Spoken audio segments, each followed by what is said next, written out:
Hello. ಇವತ್ತು ನಾನು ರಾಗಿ ಮುದ್ದೆ ಸಿಂಪಲ್ಲಾಗಿ ಮಾಡೋದು. ಒಬ್ಬೊಬ್ಬರು ಒಂದೊಂದು ಥರ ಮಾಡ್ತಾರೆ. ನಾನು ಈ ಥರ ಮಾಡ್ತಾಯಿದ್ದೀನಿ. ನೀರಿಟ್ಟಿದ್ದೀನಿ ಕುದಿಯೋಕ್ಕೆ. ಚೆನ್ನಾಗಿ ಕುದಿದ ಮೇಲೆ ಗುಳ್ಳೆ ಬರ್ತಾ ಇರುತ್ತೆ. ಅಷ್ಟೊತ್ತಿಗೆ ಏನು ಮಾಡ್ತೀನಿ, ಸ್ವಲ್ಪ ಉಪ್ಪು, ಸ್ವಲ್ಪ ಎಣ್ಣೆ ಹಾಕ್ಕೊತೀನಿ. ಅದು ಹಾಕಿ ಆದಮೇಲೆ ಒಂದು ಗ್ಲಾಸ್ಗೆ ರಾಗಿ ಮುದ್ದೆ ತಗೊಂಡು ಒಂದು ಗ್ಲಾಸ್ಗೆ ಒಂದು ಸ್ವಲ್ಪ ರಾಗಿ ಪೌಡರ್ ಹಾಕಿ ನೀರು ಹಾಕಿ ಚೆನ್ನಾಗಿ ಕರ್ಕೊತೀನಿ. ಯಾಕಂದರೆ ಅದು ಉಂಡೆ ಹಾಕ್ಬಾರ್ದು ಅಂತ. ಇವಾಗ ಅದನ್ನು ಹಾಕ್ತೀನಿ. ನಾನು ನೀರಲ್ಲಿ ಮಿಕ್ಸ್ ಮಾಡಿದ್ದನ್ನು ಹಾಕಿ ಚೆನ್ನಾಗಿ ಗಂಟು ಕಟ್ಟದಾಗೆ ಚೆನ್ನಾಗಿ ತಿರ್ಸ್ತೀನಿ. ಹಾಗೆ ಕುದೀತಾ ಇರುತ್ತೆ. ಅಷ್ಟು ಚೆನ್ನಾಗಿ ಕುದಿದ ಮೇಲೆ ಅದು ಇನ್ನು ನಾವು ಮತ್ತೆ ಹಿಟ್ಟು ಹಾಕಿದರೆ ಮುದ್ದೆ ಆಗೋದಿಲ್ಲ. ಹಾಗಾಗಿ ಈ ಥರ ಐಡಿಯಾ ಮಾಡ್ತೀನಿ ನಾನು.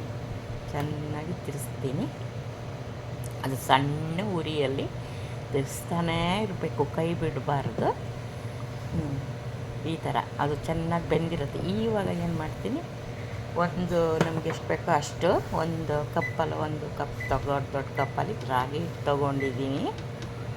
ಅದನ್ನು ಹೀಗೆ ಹಾಕಿ ಬಿಟ್ಬಿಡ್ತೀನಿ. ಈ ಥರ ಇದ್ದಾಗ ಸ್ವಲ್ಪ ಉರಿ ಸಣ್ಣದು ಮಾಡ್ಕೊಂಡು ಈ ರಾಗಿ ಹಿಟ್ಟು ಹಾಕಿಬಿಟ್ಟು ಮುಟ್ಟೋದಿಲ್ಲ, ಹಾಗೆ ಬಿಟ್ಬಿಡ್ತೀನಿ ಸಣ್ಣ ಉರಿಯಲ್ಲಿ. ಅದು ಸುತ್ತ ಕುದೀತಾ ಇರುತ್ತೆ. ಇದು ಮಾಡಿ ನೋಡಿ ನೀವು. ಈ ಥರ ತುಂಬ ಚೆನ್ನಾಗಿರುತ್ತೆ. ರಾಗಿ ಅಂತೂ ಫುಲ್ಲು ಬೆಂದಿರುತ್ತೆ ನೋಡಿ. ಈ ಥರ ರೌಂಡಾಗಿರುತ್ತೆ. ಒಂದು ಉಂಡೆ ಥರ ಆಗುತ್ತೆ ರಾಗಿ.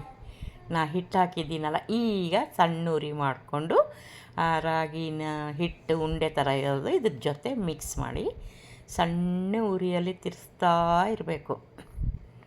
ಹಾಗೆ ತಿರ್ಸಿತ್ತಾ ಒಂದು ಅರ್ಧ ಗಂಟೆ ಅಲ್ಲ, ಒಂದು 20 ನಿಮಿಷ ಹಾಗೆ ತಿಕ್ಕಿ ಆಮೇಲೆ ಸಣ್ಣ ಉರಿ ಮಾಡಿ ಸಿಮ್ ಮಾಡಿ,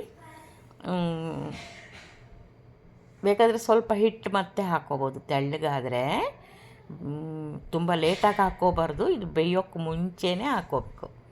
ಈ ಥರ ಹಾಕ್ಕೊಂಡು ಸಣ್ಣ ಫುಲ್ಲು ಸಿಮ್ ಮಾಡ್ಕೊಂಡಿದ್ದೀನಿ.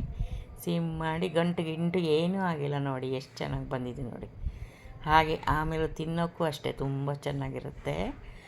ಇದೆಲ್ಲ ಸಣ್ಣ ಹದ ಮಾಡಿ ಸುಮಾರು ಒಂದು 5-10 ನಿಮಿಷ ಸಿಮ್ಮಲ್ಲಿ ಬೇಯಿಸ್ಬಿಡ್ತೀನಿ.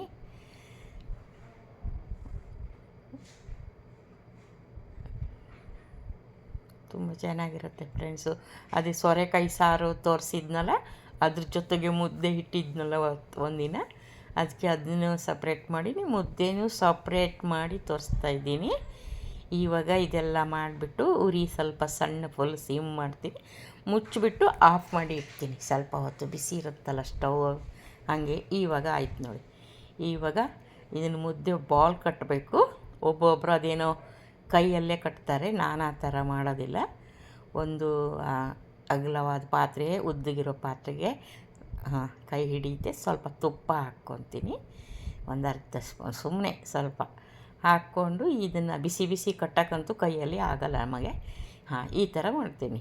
ಈಗ ರೋಲ್ ಥರ ಬಂತು ನೋಡಿ, ಸೇಮ್ ಫುಲ್ ಈಸಿ. ಕೈ ಮಾಡೋದು ಬೇಡ, ಏನು ಬೇಡ. ಹೀಗೆ ಮುದ್ದೆ ಮಾಡಿ ಇಟ್ಕೊತೀನಿ. ರಾಗಿ ಮುದ್ದೆ ಮತ್ತು ಸೋರೆಕಾಯಿ ಸಾಂಬಾರು ತುಂಬ ಚೆನ್ನಾಗಿರುತ್ತೆ. ಮಾಡಿ ನೋಡಿ ಫ್ರೆಂಡ್.